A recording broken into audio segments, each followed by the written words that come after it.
तर डोंबिवलीतल्या दुर्घटनास्थळी आता अंबादास दानवे हे पोहोचलेले आहेत। त्या ठिकाणी ते पाहणी करतायत। डोंबिवलीच्या MIDCतील कंपनीत काल मोठे स्फोट झाले आणि ही भीषण दुर्घटना घडली।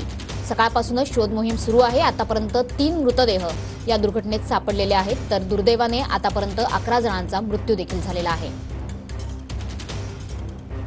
तर दुर्घटनास्थळी NDRFच्या टीमकडून सुद्धा शोध मोहीम अजूनही सुरू आहे।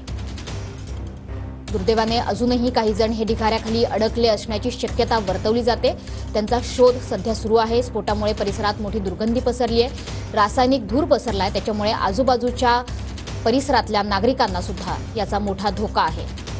दुर्घटनास्थळी अंबादास दानवे हे आता पाहणी करता दाखल झालेले आहेत। अतिशय विदारक चित्र आपण स्क्रीनवरती बघतो आहोत। MIDCतल्या कंपनीमध्ये मोठा स्फोट झाला आणि या स्फोटानंतर 11 जणांचे बळी गेले। आतापर्यंत 3 मृतदेह हे सापडलेले आहेत। अजूनही काही जण हे ढिगाऱ्याखाली सापडले असण्याची शक्यता आहे। सध्याची लाईव्ह दृश्य आपण बघतो आहोत। अतिशय विदारक असं हे चित्र। डोंबिवलीतल्या एका कंपनीमध्ये हा भीषण स्फोट झाला। त्यानंतर परिसरामध्ये सध्या शोधमोहीम तर सुरू आहेत, मात्र त्यासोबतच मोठी दुर्गंधी सुद्धा पसरलेली आहे।